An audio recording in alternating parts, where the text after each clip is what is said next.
So I wake up this morning, I was over at godlikeproductions.com. They had a thread pinned over there. Something like, you know, what's up with Fukushima, or did you see that Fukushima? Something like that. And there's somebody has a live camera. Maybe it's, I don't know if it's the government or TEPCO, whatever. It looked like it was attached to YouTube, but it was live. And he was like, he's like, hey, is anybody watching this live feed? It's, you know, I just saw like there's a couple of different fires. There's on the screen out of reactor 4, and it looked like it tilted and the lid is off or something like that. You know, that big giant lid that they put over the top of it. So no one had commented yet. He's like, hey, is anybody here watching? You know, anybody seeing this? And finally some people were like, yeah, we're watching.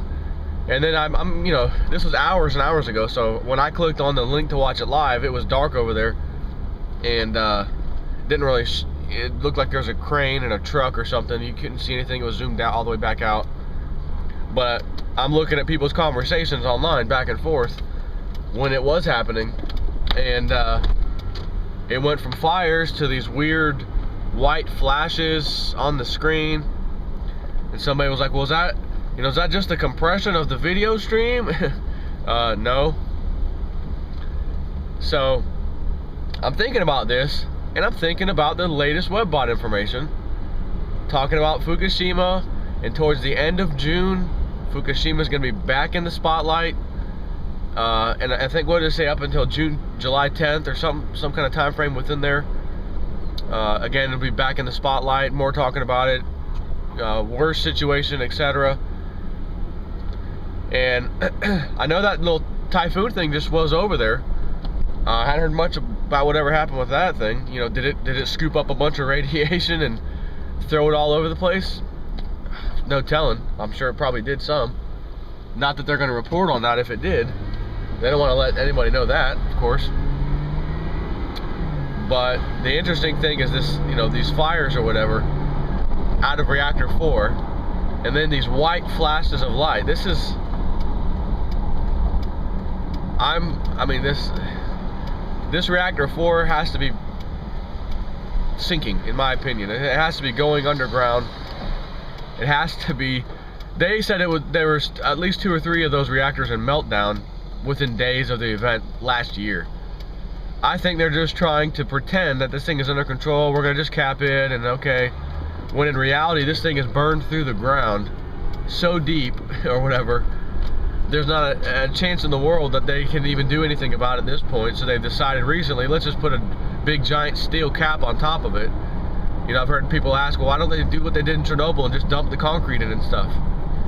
Well, if this thing is melted through and is melting down into the ground, it's, you know, first of all, how deep is it? Second of all, it's too late at that point to do concrete. Because I think with the concrete, you have to get under it. So you have to dig under wherever this reaction is happening, this core reactor. Put the big, thick things of concrete down there, so that when it finally slowly melts down to that point, it hits the concrete and then kind of stops.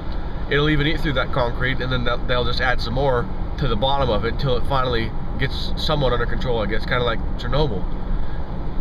If this thing is sunk into the ground, and there was never anything underneath it to stop it anyways, and now it's too late, again, this thing was in meltdown within days, a few days of the event, which by the way, for people who like to listen to mainstream, go back to March 11 news on all, you know, whether you go to Fox News or CNN or any of these mainstream websites, and see what they were saying. Anybody that was saying meltdown or no way, no meltdown, no, it's just a little accident, we're gonna take care of it. And now they're finally saying, yeah, within days it was absolutely a meltdown. 2 or 3 of them, as a matter of fact. But number 4 is the worst one, because number 4 apparently is where they had the spent fuel rods in this pool. And the amount of spent fuel rods in this pool was significant. So it's far worse than if it was just a reactor or whatever. You know, it's like it was holding ammunition kind of thing, you know. So here it is in the spotlight again. I'm on Godlike Productions. And again, this isn't mainstream news. I didn't hear about this on Fox News last night or this morning. it's somebody watching the live stream on the internet.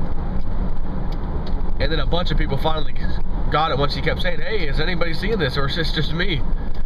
And then they start having this conversation. Oh my God, you see those white flashes now?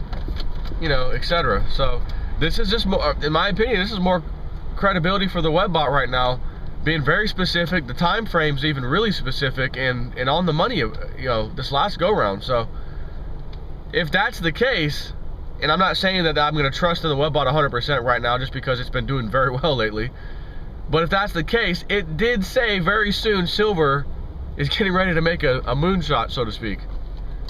Just saying.